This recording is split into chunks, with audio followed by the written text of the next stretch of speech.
Добро вечер, почитувани, уште еднаш од мене. Јас сум Јадранка Костова, а гостин во овој дел од отвореното студио е доктор Гроздан Цветковски. Добро вечер.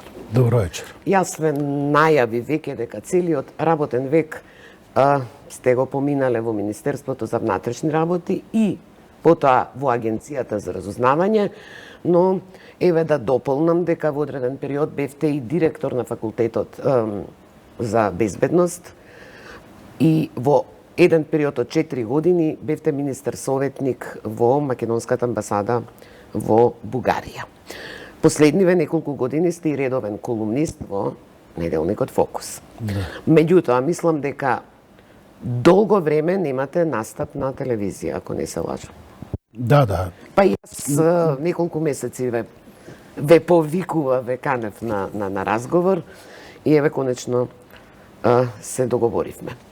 Значи, од вашиот работен бекграунд, вие сте добар познавач на состојбата во безбедносните служби, а безбедносните служби и реформите што Брисел ги бара се меѓу приоритетите.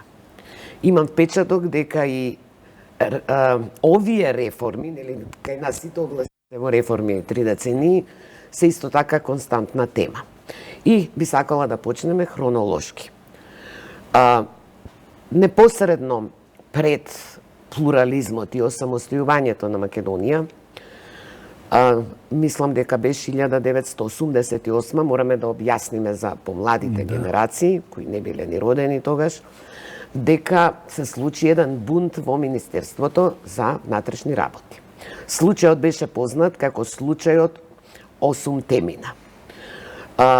Во јавноста веќе се спомнуваше Павле Трајанов, Слободан Богоевски, Александар Диневски беа дел од оваа осморка, меѓутоа и вие сте дел. Вие сте исто во оваа група која бара реформи во МВР.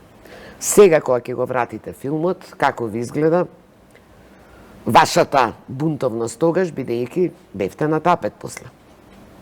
Успеавте? Или што успеавте? Во животот на секој човек има два моменти кои се битни, или можеби најбитни. Тоа е денот на раѓањето и часот на заминувањето од овој свет. Токму меѓу овие два настани е животописот на човекот. Значи, и тука се случуваат сите премрежија, кариера, професионална работа и така натаму. Од мојата скоро 4 децениска работа во безбедносните структури, дојдов до една аксиома дека понекогаш, може би тоа изгледа малку и вулгаризирано, меѓутоа понекогаш треба биографијата или животописот на секој припадник или на некој припадник на службата да се пишува од позади, да се оди од завршувањето на кариерата па кон почетокот на кариерата. Така најдобро се разбира и најобјективно се кажува. Биејќи ја завршил и кариерата, тогаш се враќаме на почетокот за ова што вие го поставивте, прашањето за осумината. Што баравте, еве, случајот подсетиме или да ги информираме оние што не знаат? Накратко, случајот со осумината во тогашниот РСВ. Всушност, тоа беше на партиски состанок. Да, партиски, бидејќи една партија тогаш беше. Да. Тоа беше на партиските состаноци и тој случај на осумината во тогашниот РСВР, сега МВР, кој се трансформира, фактички беше барање за поголема демократија, односно она што и денес е актуелно. Меѓутоа, зачудува еден факт.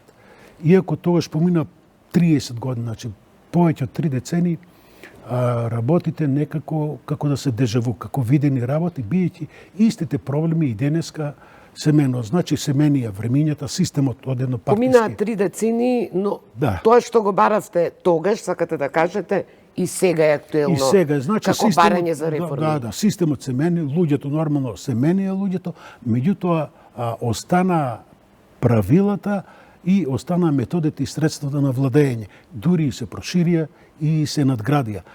Циниците дури би рекле, ние за овие 30 години одевме еден чекор напред, два чекори назад. Значи ништо не е променето. Инаку самиот случај избуна поради тоа што ние укажувавме на злоупотребата и инструментализацијата на полицијата, потоа за политички за политички цели, потоа фаворизирањето на само еден политичар, сива еминенција. Лазар Кулишевски во тоа време беше јако пензиониран, сите доверливи информации му се доставува него. Потоа селектирањето, запаметете тоа, селектирање и уништување на полициските досија. Тоа е пред 30 години, исто се случуваше. Потоа влијанието, инволвираноста на контраобавештајната служба, на КОС, монтираните политички процеси, процесот на, односно прогонот на интелектуалците.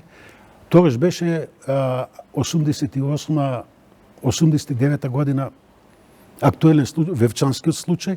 Тогаш за прв пат се употребија и гумените палки. Прогонот на еминентни стопанственици. Електрични палки, мислам, или гумени куршуми.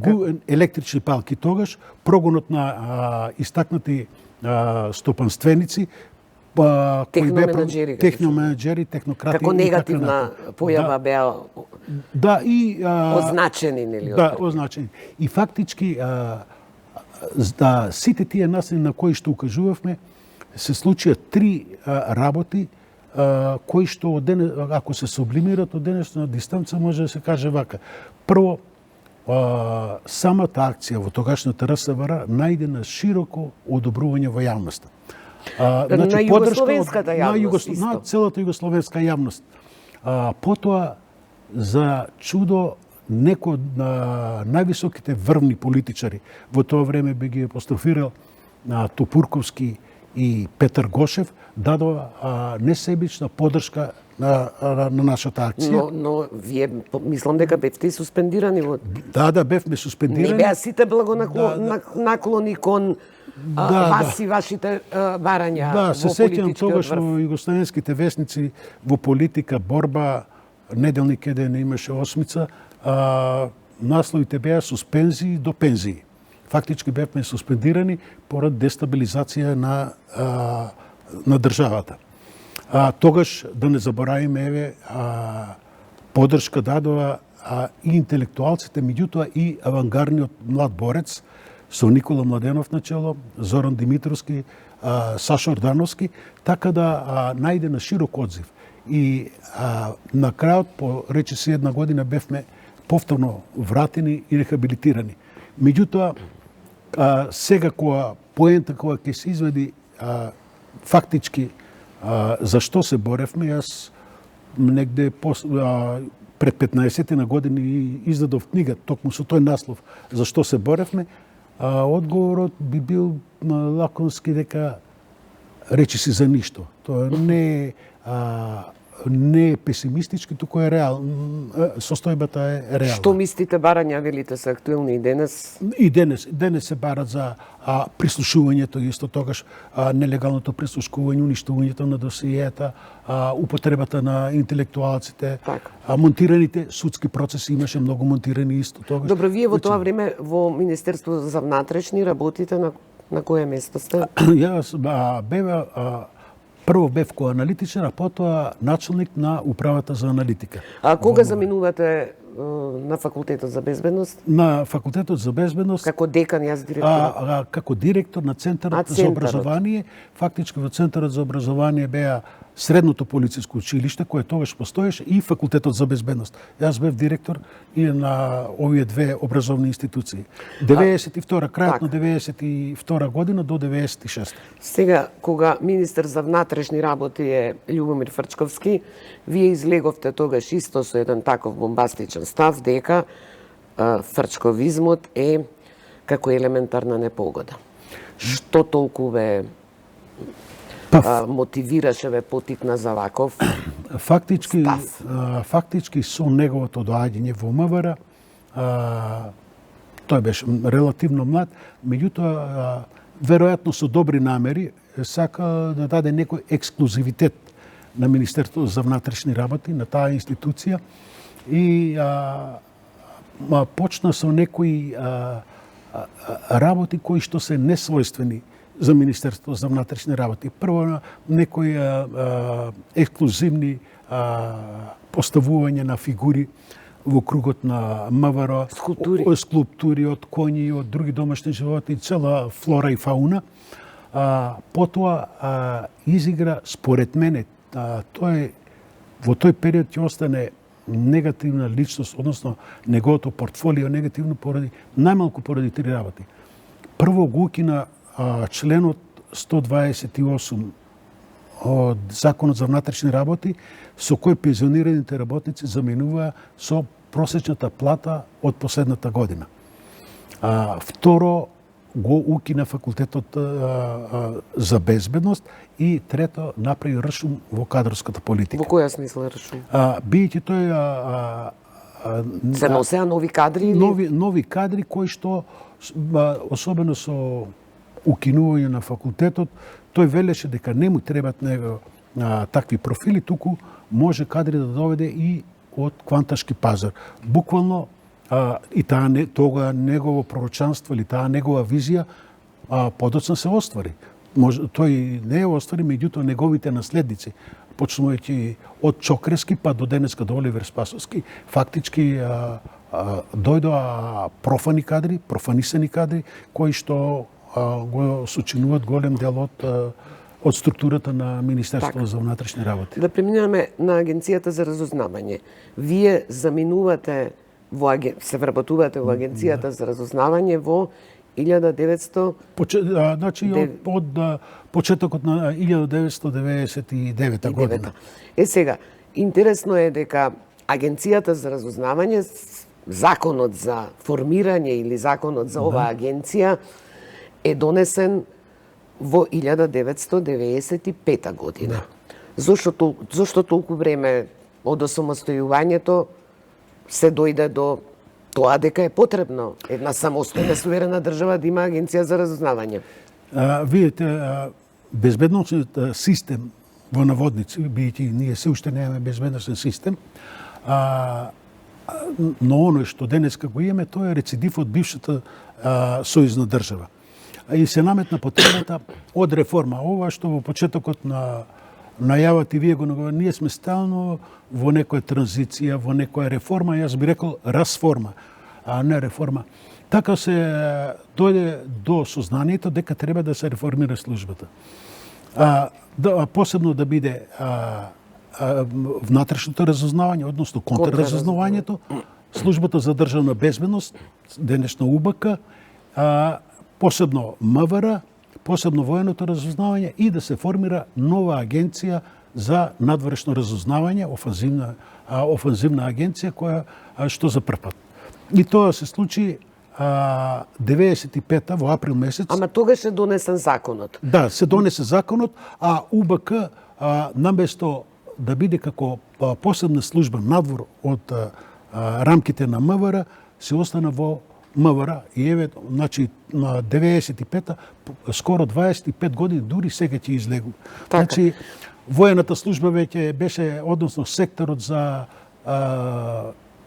разузнавање и контрразузнавање во Министерството за одбрана веќе формирано. Но зошто законот се носи април 95-та, агенцијата се формира безмалку после 2 години? Точно после 2 години, 90... Каде се или што е проблемот? Постоje обструкции. Тогаш, веднаш по формирањето, односно по донесувањето на законот, агенцијата не можеше фактички да работи, бидејќи имаше кадровски проблеми, имаше материјални проблеми, просторни проблеми каде да се смести долго време и, што е најважно, обструкции. Обструкции од каде, од кој цели? Обструкции пред се од професионалниот состав, односно од самите вработени, односно раководство на МВР, меѓутоа повеќе би рекол дека од политичката елита. Значи, од тогашната политичка елита... Според законот тогаш, нели ингеренциите за назначување на прв човек на агенцијата ги има председателот на државата. Председател, да, тоа се Така, подели. Киро Глигоров тогаш. Фактички агенцијата се формира поради бицефалниот модел на власта во Македонија, бидејќи на извршната власт во Македонија, бидејќи таа е поделена, му се доверија на председателот да има своји надлежности во одбраната и безбедноста, едно, и второ, да нема влијание врз агенцијата ниту едно министерство, како МВР, УБК. Сметате дека е тоа добро решение? Тоа добро решение беше, меѓутоа во суштина тоа не профункционира. И фактички Ама тоа е несериозно да го имате законот и да поминува, особено што во октомври 95-та се случи атентатот врз председателот Глигоров. Да, тоа значи април, негде 5-6 месеци после тоа. 5 октомври беше атентатот. 3 октомври, на 3 октомври. Тогаш фактички не функционираше агенцијата. И покрај тоа агенцијата не функционираше, дури потоа председателот по атентатот веќе,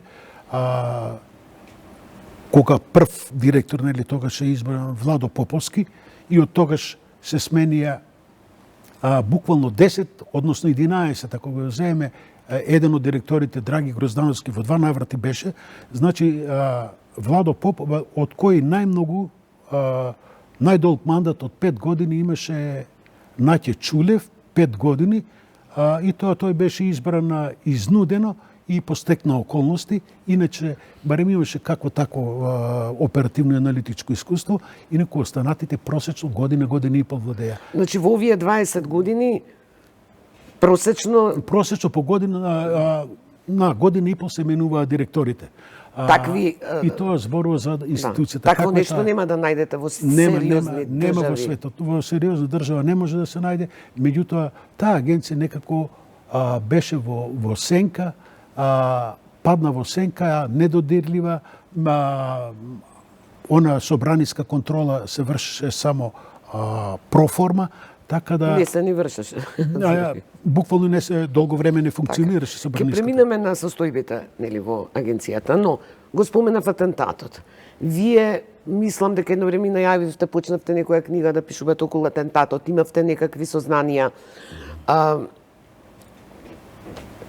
Зошто не се пресретна информации за ваков еден настан? Или зошто се разбира не е лесно да се истражи и открие кој стои зад овој чин, но вашите сознанија што велат? Не навлегувајќи во шпекулации, атентатот јас би го квалификувал како дворски атентат. Дворски атентат. Сакате да кажете од овој наш дворе? Значи, вмешани и домашни фактори, подпомогнати или со логистика од странство, со дали тоа се мафијашки структури или структури од тајни служби. Со тоа не сакам да шпекулирам дека некој од тогашната политичка елита е директно инволвиран. Меѓутоа, фактички тоа е една симбиоза меѓу домашни и странски фактори. Инаку многу е јасно зошто атентатот. Атентатот, макар да и самиот председател вели дека постојат 3 причини или 3 мотиви за атентатот. Првата е некоја да има лична причина, втората е мафијашка и третата е политичка. Првата е отфрламе лични причини, знаеме во кои години. Второто може би мафијашко и политички, меѓутоа тоа е поврзано. Биејќи знаеме тогаш цветаше ембаргото кон Сојузна република Југославија. Македонија нангро го кршеше ембаргото кон Србија. Председателот Глигоров предупредуваше председателот Глигоров тие канали да се прекинат, биејќи лично се богатеа поединци од тогашната власт. Но и меѓународните фактори ни праќаја опомени, затоа што знаеа што се случува. Знае што случува. Втора индиција е тоа што неколку месеци пред атентатот од раководството на тогаш владеачката СДС барале оставка од Глигоров. Веројатно за тој им сметал во многу работи. Каде ја побарале оставката? Лично од него ја побарале оставка, тоа значи не е транспарентно, меѓутоа ја бара тој да се Тоа го повлече знаете од оставка. кабинетот на Глигоров? Не, ова е лично од исказот на Глигоров, првиот исказ што го има дадено пред јавниот обвинител, почетокот на... Ама првиот исказ е даден... 99-та. 99-та, 95-та е атентатот. Значи, Да. 4 години жртвата... 6 години. нели? 6 години. Скоро 6 години. Не е бил викнат да даде исказ, Да, што е да. скандалозно само по себе. Не само тој, туку ниту министерот за внатрешни работи, ниту најблиското обкружување, обезбедување и други блиски околу него соработници воопшто не 6 години. Значи дури во почетокот на 99-та година државниот јавен обвинител повторно го отвори досието атентат. И тогаш председателот Глигоров дава исказ кој што автентично го читав, исказот негов, бидејќи сум рецензент на една книга од тогашниот државен обвинител Ставре Джиков, која наскоро треба да излезе, во која тој ги детектира... Значи, он во тој исказ кажува дека му барале оставка. Да, му барале оставка. Прво вели зошто прво дека апострофира тоа дека Агенцијата за разузнавање во разговор со Владо Поповски, како прв директор и неговиот наследник Алекса Стаменковски, кои што ветиле дека приоритет во нивната програма ќе биде истражувањето на атентатот, меѓутоа и покрај сите напори го известиле дека не наишле на некои сознанија, некои центри во странство. Веројатно затоа и првиот директор Владо Поповски се повлече многу брзо од директорската позиција. Значи немало индици. И второто, Глигоров вели зошто после атентатот не биле блокирани главните издаи, односно непосредното, најблиското и поширокото обкружување на Скопје. Фактички излезите од Скопје. Тоа не е направено. Таму со вода, со шмркови беше изчистено место.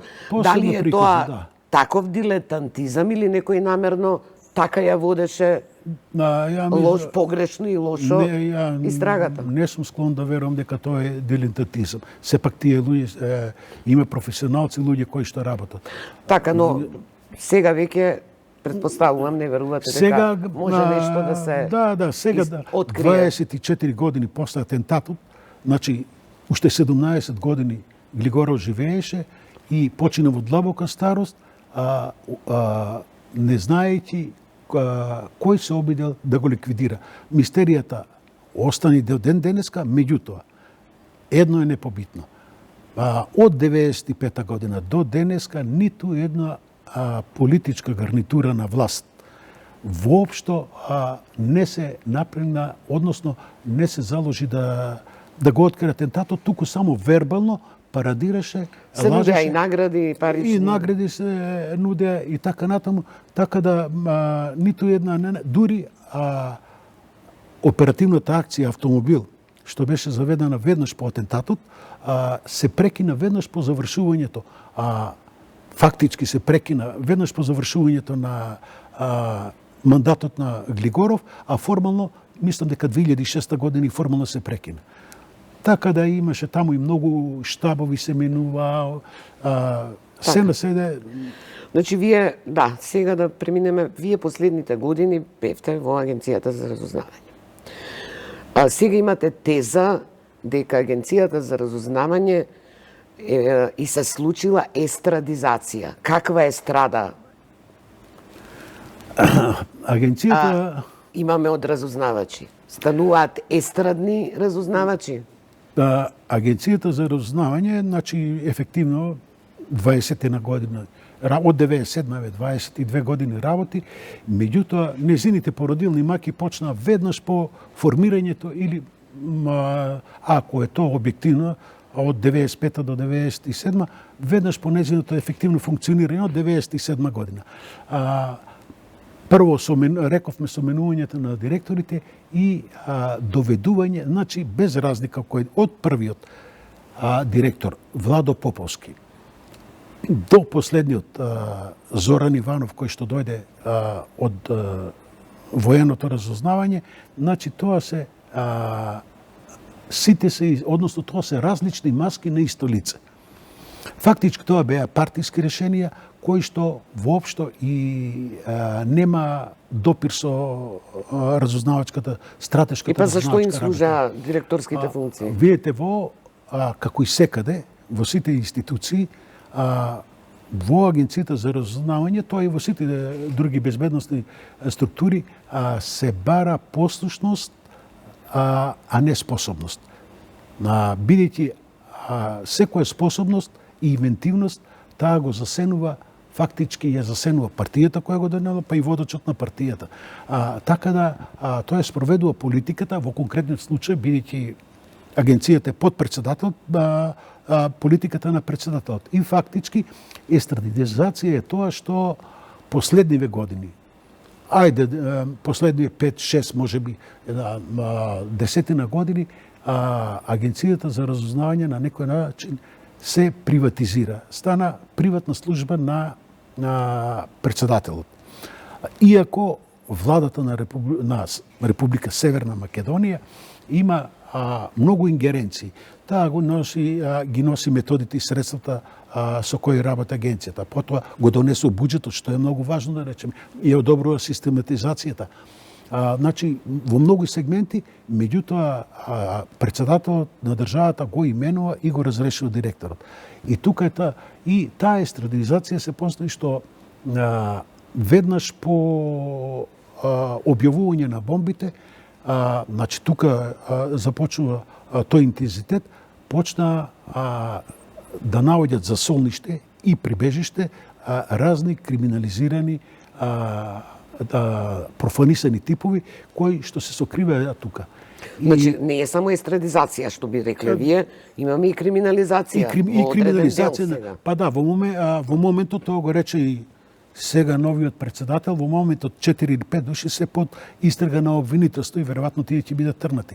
Меѓутоа, трагедијата да биде поголема, тие беа фактички поставувани или назначувани на места или на функции, на високи места и функции. Дури некој од нив и заменува како официјални представници на службата во странство, иако не ги исполнува условите. Имаше ли обуки? Одеа ли луѓе надвор на баш на обука на обуки имаше, меѓутоа кога тоа од каде најчесто патуваат? Со обуките, мислите за обуки, стручни обуки, да. Или стручни обуки е секој со партнерските служби. Сме имале, меѓутоа вие сакате да кажете, веројатно сакате да ме прашате околу тоа естрадизацијата во што? Да. Тоа е во изготвувањето и креирањето на разузнавачките извештаи. Последниве, слободно можам да кажам, 4 до 5 години, оперативците, разузнавачите од Агенцијата за разузнавање многу ретко одат на контакти во странство. Инаку по дефиниција ние сме надворешна разузнавачка служба и изворите на сознание се надвор, меѓутоа тие не одат, ги пишат од канцеларија. И па како тоа? Ке прогугла и сурфање по интернет, под отворени извори, значи печатени извори, и во најдобар случај тоа е контактот се остварува преку електронска пошта. Некој, да речеме, соработник на оперативецот и тој ми ги праќа преку електронска пошта.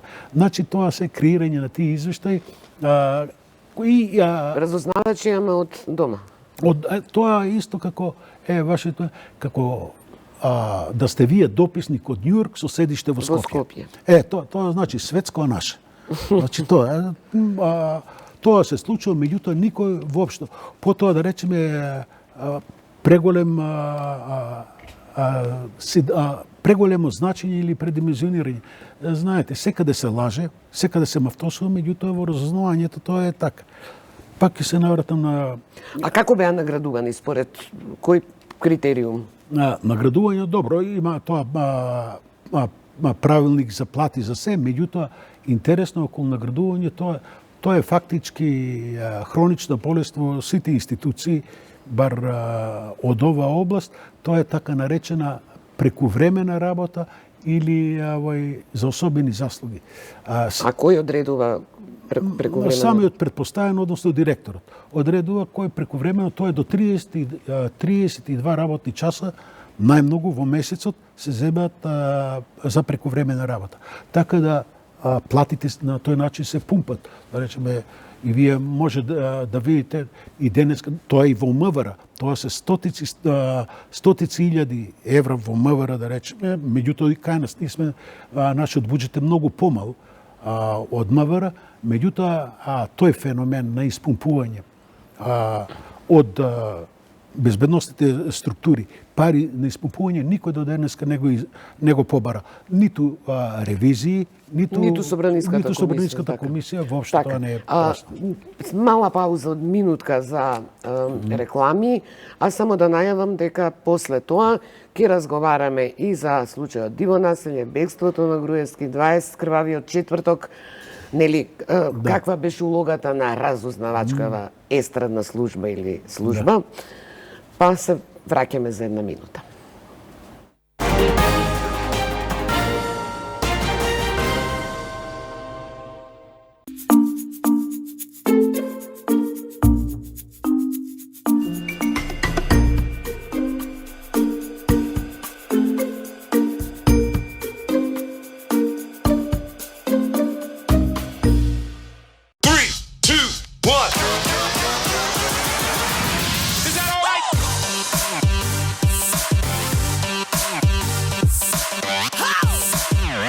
Магента 1 за сите. Сега со многу повеќе мобилен интернет и неверојатен бонус од 16.000 денари за вашиот нов Huawei смартфон.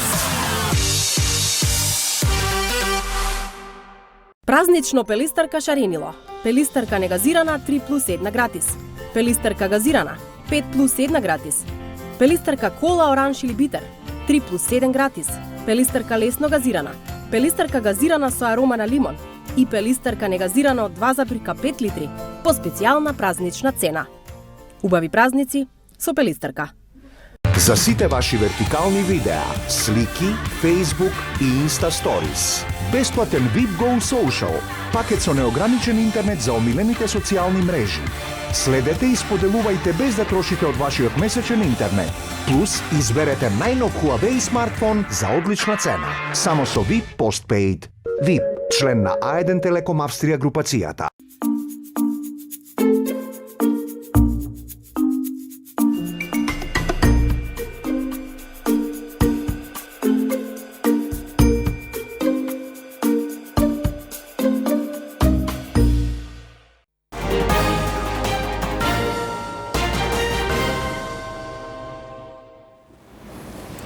Продолжуваме со разговорот со Гроздан Цветковски за безбедносните служби и нивната реформа, потребата од реформи.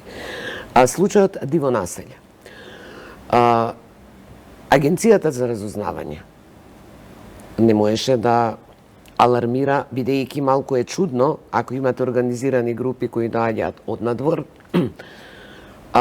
Речи си една недела или колку беше пред нападите, партијата, владеачката партија ВМРО ДПМН држеше конгрес во Куманово. Претходно беше инцидентот во Гошинца. За волја на вестината мора да се каже дека Агенцијата за разузнавање имаше претходни сознанија. И тие сознанија ги пласираше председателот до владата, но и размена на информации со пријателски служби, меѓутоа и со Управата за безбедност и контрразузнавање. Меѓутоа, веројатно, се пак во политиката. И затоа велам дека последниве 30 години, а особено последнава деценија, криминалот се политизира, а политиката се криминализира. Значи има и политизација на криминалот и криминализација на политиката. Односно, ние 30 години, а особено последниве 10 години, градиме, односно креираме неорганизирана држава и организиран криминал. Вашата докторска теза, колку што се се сеќавам, е токму со тезата дека организираниот криминал е петата власт. Петата власт, да. Со тоа метафорично петата власт, бидејќи институционални форми се трите власти, тоа законодавна, извршна и судска, медиумите како неформална, метафорично петата е власт, таа е невидлива, дискретна, а често и видлива, која што не бара доверба од граѓаните, не бара избори, таа сама се наложува, значи, во општеството и фактички таа владее од сенка или видлива владее. И затоа не е чудно да речеме, особено последниве години, протестите пред институциите по улици, секојаш оној слоган се извикува УА мафија, мислејќи пред се на власт од горе па до доле, до најдо. И фактички ние, граѓаните, сме меѓу криминалот и криминалот е меѓу нас. Ние често го гледаме, меѓутоа многу често и тоа е невидлив за нас. Како невидлив? Така, но еве диво населje е фингиран некаков настан, зашто нели постојат некои тези. Стојанче Ангелов, генералот, пред известно време беше гостин во Дневникот. Да. Тој смета дека имал информации дека за овој настан биле дадени 2 милиони евра за нели да се исценира некаков крвав настан за да се потисне влијанието на бомбите. Да, на прислушуваните разговори. Да, немам конкретни сознанија за тоа, меѓутоа му верувам на Стојанче Ангелов, бидејќи се сеќам на таа негова изјава, мислам дека пред македонската телевизија беше, што за жал се исполни. Значи, можно е, особено ако знаеме каков режим владееше. Тие беа во состојба да искреират, односно да фингират секако случај, па не беше на одмет ниту овој случај. Значи, тука е... Не би ве зачудило, значи. Да, воопшто не би ве зачудило тоа. Меѓутоа, проблем е тоа... Веројатно потоа излегол од контрола случајот, можно или... Да, секојаш обично така се случува во животот, од контрола излегува. Сега според тврдењето на специјалното јавно обвинителство не постојат така наречени бомби за конкретно случај диво населје и специјалното јавно обвинителство не може да го нема надлежност да го преземе. Меѓутоа специјалното јавно обвинителство презема други случаи кои што тврди дека нема бомби, например, јас со сигурност знам дека има за некој, да речеме шпион, кај што има бомби, меѓутоа тие тврдат дека нема. Значи, се е пак во игра. Тоа е она теза дека фактички, што се случува? Се случува сега власта снегува во одредени случаи во подземјето, а подземјето се качува во власта. И тоа е таа таква симбиоза што тешко се снаоѓа човек. 27 април, во овој крвав настан во собранието, учествува и припадници на безбедносните служби.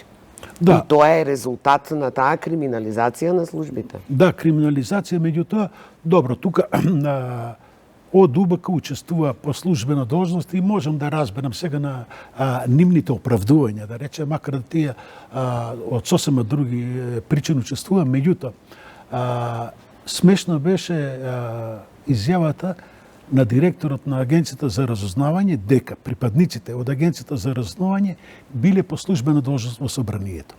Боже мој, па како ние тоа го зборуваме? Агенцијата за разузнавање е по предмет на работа и дефиниција е офанзивна служба, значи надвор од границите. Што бара таа во собранието?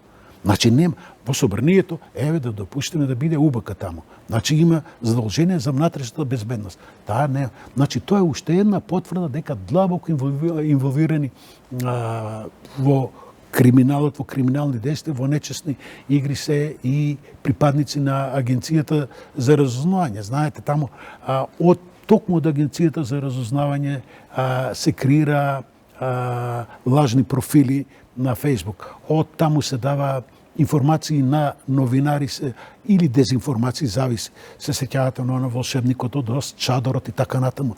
Од таму се објавува пикантерии за странските дипломатски представници, вклучувајќи ги амбасадорите. Значи, тие беа длабоко инволвирани во внатрешната проблематика. Значи, луѓе од Агенцијата за разузнавање се занимавале со овие работи внатре. Со внатрешна политика. И токму затоа треба Ама зарем тоа не го знаел директорот? го знаел, тој ги оправдуваше уште. Тој го оправдуваше дека биле по службена задача. Во тоа е целата небулоза. Не, во ширење на дезинформации или информации. И сега тој може би го користи, да речеме, и она што рековме, законот 95, 25 години не е менуван, во, да речеме, во првите од членови, членот 2 пишува Агенцијата за разузнавање собира информација од политички, економски, културни и така натаму карактер. Каде собира, од каде? Не пише од надвор, не е дефинирано.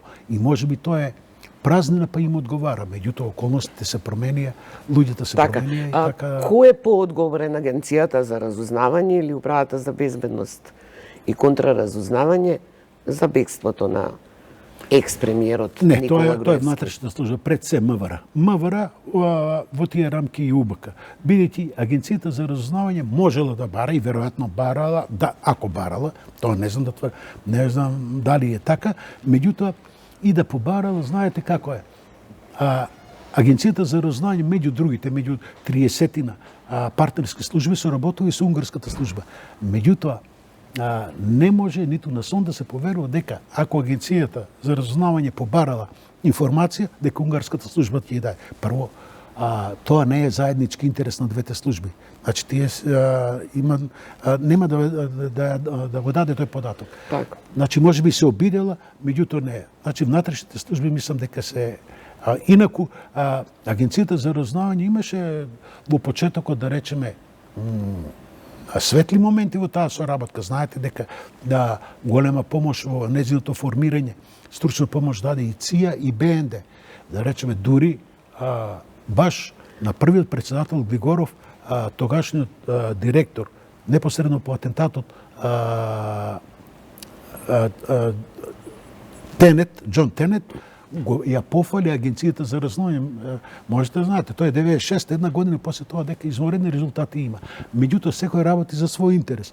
Тој ја пофалува Агенцијата за разузнавање, биејќи дала на ЦИА, замислете една година агенција на ЦИА, дала непроценлива помош во лоцирањето на засолништа, на скривници, така натаму во Ирак, кои што нашите градежници ги граделе.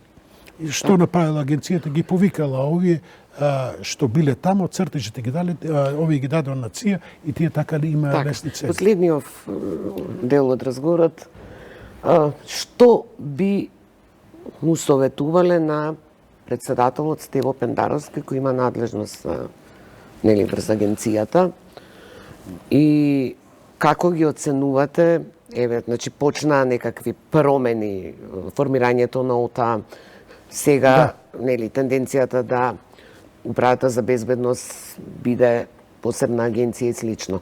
Но што пред се на Пендаровски, кој го назначува директорот на агенцијата, би му советувале?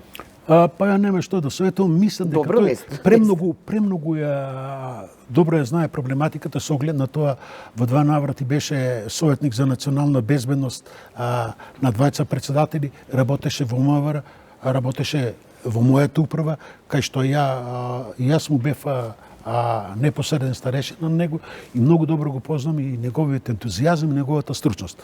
Меѓутоа, веројатно и тој знае, тој треба да почне со прво што ќе направи е ветинг, прочистување на гнилите јаболки тама и назначување по мерит систем. Второ, да ги укине синекурските работни места. Има синекурски работни места кои што места кои што немаат предметна работа. И се подразбира мора да се донесе нов закон.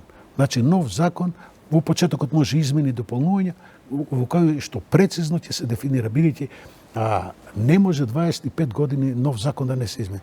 И мислам дека во тоа ќе успее да преиспита кои се официјалните представници во странство, кои се заминати, на каков начин, бидејќи тие се заминати на пак еден криминален начин, дел од нив.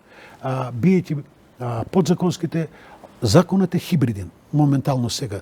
Хибриден закон во смисла, во него има, да речеме, звањата има звања од државната управа, има звања од посебни органи на државна управа, од МВР, да речеме, постои главен помошник или помошник директор, некои раководители, тоа е од државна служба и така натаму. Меѓутоа да се види подзаконските акти, бидејќи тие се менуваат ад хок, според дневна потреба. Да речеме, пишува 5 години намалку работен стаж или 7 години во структурите на безбедносните структури или во Агенцијата за разузнавање, преку ноќ се преправа, бидејќи тоа е подзаконски акт, директорот го преправа 2 години или 3 години и се праќа некој во треба ли странство. поголем буџет, бидејќи рековте разузнавачите седат од тука и Па тоа не е до буџетот и сега имаме каков таков буџет имаме за тоа. Меѓутоа, тој буџет, знаете, тоа е така наречена каса за специјални намени. Тој буџет, знаете кај се користи? Тој се троши наменски, ама ама со 3 точки. Тој е за тие екзотични патувања. Да речеме, ние воспоставуваме соработка агенцијата со Колумбија, Аргентина посета се оди, Бразил се оди, Јордан се оди. И тоа е, значи, преголемо значење и сензационализмот секаде да биде присутна една минорна служба. Второ, ова председател треба бегање од глобализмот. Ние не сме БНД, не сме ЦИА, па глобално. Ние треба регионот, она што е потесно и пошироко до обкружување. Значи, точно тука да се сосредочиме. Инаку за буџетот не е тајна, тој во службен весник излегува негде околу 2,5 милиона е буџетот, што е многу малку. Тоа е, да речеме, смешна сума, меѓутоа, ако споредиме со МВР, да речеме, тоа е огромна диспропорција. така. До сега главна тема им беше нели управата за безбедност, контраразузнавање и слично, но еве вие и предлагате дека е неопходно и нов закон и реформа на одредени елементи корените реформа, бидејќи 4 години изминуваат од како Рајхер Прибе дојде, ги диагностицира состојбите, меѓутоа сметате дека Прибе толку филигрански прецизно и диагнозата ја даде, меѓутоа ние значи се уште немаме безбедност, немаме закон за основите на безбедноста. Значи не постои закон за основите за безбедност, а тоа зборува дека немаме ни безбедносен систем. Така. Во тоа е проблемот.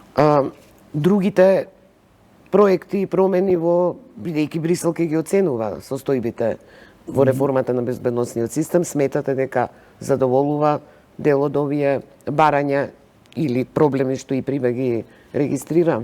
Не.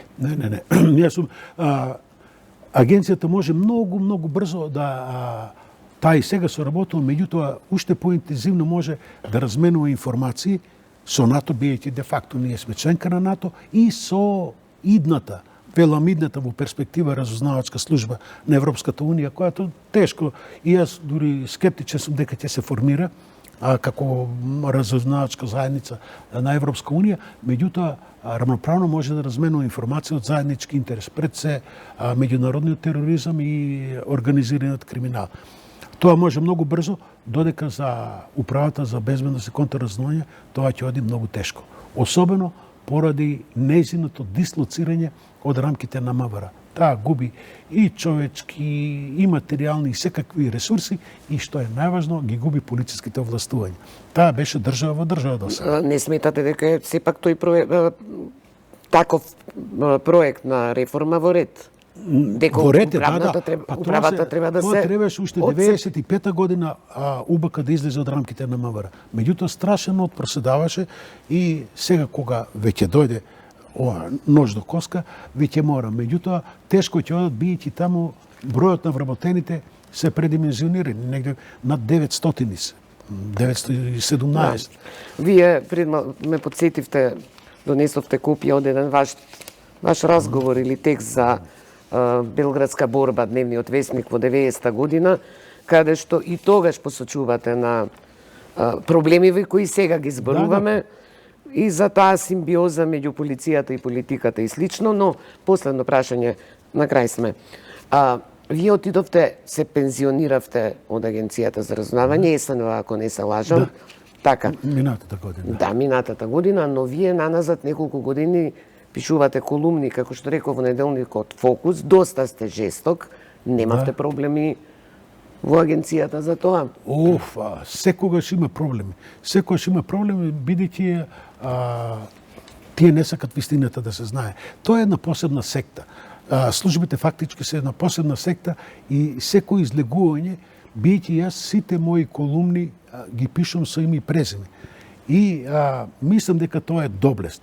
И фактички... Но дали е вообичаено нели разузнавач? Не е вообичаено, јас сум можеби и единствениот и како но и состојбата во пишам. разузнавачкава седница не е невообичаено. Единствениот, немате вие друг, немате така. Ја дописник, ама со име и со презиме, за разлика од други сиви еминенци на претходниот председател, кој што дотура информации и повеќе дезинформации И лажни профили. И лажни профили дотура, а јас со име. Но не ве казнија. Ме предупредува, неколку пати ме предупредува, меѓутоа за тоа имав и во хиерархијата горе-долу качување, така да за тоа последици секој се сноси. Така. Ви благодарам што бевте гостин во отвореното студио на 1 ТВ.